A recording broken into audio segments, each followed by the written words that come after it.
오늘은 양주에 위치한 로스팅의 진심인 로스팅 박스를 소개해 드리려고 합니다. 이곳의 라떼 원두는 강배전이지만 쓰지 않고 고소하고 부드러운 맛을 가졌다고 해서 직접 찾아가 봤습니다. 로스팅 퀄리티를 위해 로스터기의 드럼을 직접 제작 튜닝하실 정도로 로스팅의 진심이신데요. 시간이 어떻게 가는 줄 모를 정도로 대표님과 로스팅 이야기를 깊이 나누었습니다. 카페가 한때는 잘 됐었다가 어느 순간 되니까 기하급수적으로 카페가 늘어나고 소비층들도 이렇게 막 다양해지고 그러면서 이제 번아웃이 온 거예요. 이거 커피를 계속 해야 되나? 번아웃이라는 게 상태가 어떻게 이렇게 막 오시는 거예요? 그때 당시에 이제 뭐 공황장애, 우울증 막 이런 식으로 이제 심리적인 것들이 좀 오고 커피에 대한 그 예전의 열정이나 이런 게 없어지면서 커피를 머릿속에서 이제 지워버리는 거예요. 2년 동안 커피를 한 잔도 안 먹었었어요. 그러니까 커피라는 게 부분적으로 그냥 딱 그것만 빼놓은 것처럼 전혀 생각이 나지 않았어요. 그러다가 지인분께서 이제 생두 수입하시는 분이신데 샘플을 좀 보내야 되니까 좀 로스팅을 좀 해서 달라.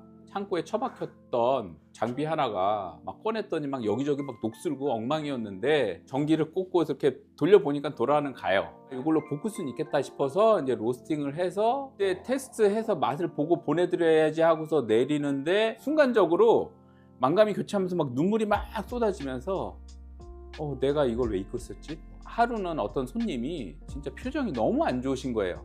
저도 상대하는 게 불편할 정도였어요. 근데 이제 저는 이제 장사를 해야 되니까 오늘 저 새로 볶은 커피가 있는데 한번 드셔보시겠냐 추천을 드렸더니 이분이 아무거나 주세요라는 느낌으로 그렇게 말씀을 하시는 거예요. 그래서 이분 왜 이러시지 하면서도 최선을 다해서 드립을 내려서 드리고 나서 실감치도 이렇게 지켜본 거예요. 커피를 마시는데 표정이 좀 밝아지시는 거예요. 네. 매장을 나가시면서 저한테 오셔서 하신 얘기가 오늘 기분이 안 좋은 일이 있었는데 사장님 때문에 기분이 좋아졌습니다. 그러면서 그분이 단골분이 되셨거든요. 내가 커피를 하면서 누군가를 즐겁게 해줄 수 있구나, 기쁘게 만들 수 있구나, 행복하게 만들어줄 수 있구나. 맞아요. 그러다 보니까 커피를 어떻게 하면 더 잘할까를 노력을 하게 됐었던 건데 한 잔 한 잔이 소중했어요, 저한테는. 로스팅과 커피 이야기를 끝내고 매장으로 내려와 직접 라떼를 만들어 마셔보았습니다. 홈플의 시그니처 로제타죠. 매장에서 빠르고 예쁘게 그려낼 수 있는 라떼 아트 디자인 섹시 로제타. 그리고 대표님이 직접 로스팅한 원두로 카페 레시피로 라떼를 만들어 주셔서 함께 마셔보면서 이야기를 나누어 보았습니다. 궁금한 게 추구하시는 그런 맛의 방향성. 일단은 라떼용이라고 하면 이게 강하게 볶은 커피를 많이 생각들을 하시거든요. 진한데 부드럽고 편한 게 장점인 거거든요. 한번 먹어볼게요. 라떼뿐만 아니라 커피에서 중요한 게 쓴맛이거든요. 네. 그리고 추출하는 걸 봤을 때 이렇게 추출량이 많아요. 추출량이 많으면 워터리하고 쓴맛이 좀 날 수 있는데 지금 그런 건 없는 것 같아요. 엄청 부드럽고 커피를 오래 하시면서 강배제를 하면서도 쓰지 않게 부드럽게 고소하게 쌉싸름하게 나오는 이런 로스팅을 하기 위해서 한 가지 중요한 포인트가 있다면 중요한 건 그거예요. 밀도가 좀 높다 보니까 안과 밖을 골고루 잘 익혀줘야 되는 부분이 있거든요. 장비나 로스팅 스타일 이런 부분이 아니라 얼만큼 잘 익혀낼 수 있느냐, 그 개개인의 스킬의 문제라고 봅니다. 다 먹었어요. 아, 네네. 다 먹었어요. 이게 편해요.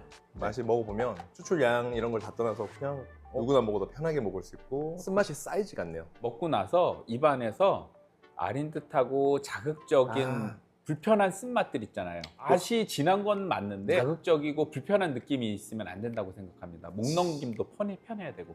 진하되 강하진 않고 그렇죠? 네. 자극 없이. 네네. 그것도 다 이해가 되는 것 같아요. 그러면 저기 보면 포장되어 있는 거예요. 저기에서 어떤 온도가 네. 이 라떼 온도인지 저 한번 이거 좀 보여주시죠.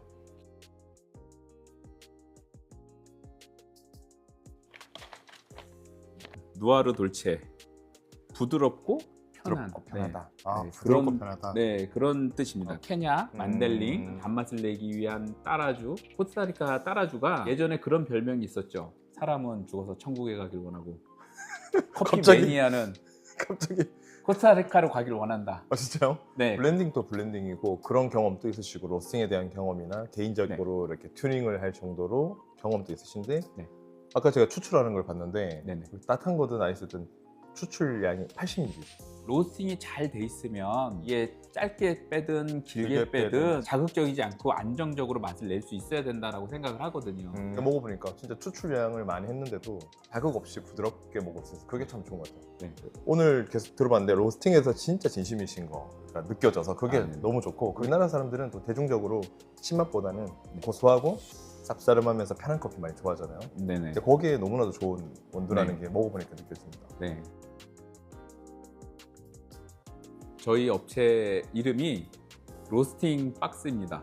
저는 오랜 시간은 로스팅을 해서 로스팅만큼은 제 얘기겠지만 자신도 있고 블렌딩 만들 때도 에스프레소만 추출하는 게 아니라 핸드드립도 해보고 아메리카노, 라떼 이게 다양하게 이제 추출을 해보고 이게 어떻게 추출을 해도 안정적으로 맛이 나온다고 생각이 들 때 이렇게 제품으로 만드는 게 되는 거죠.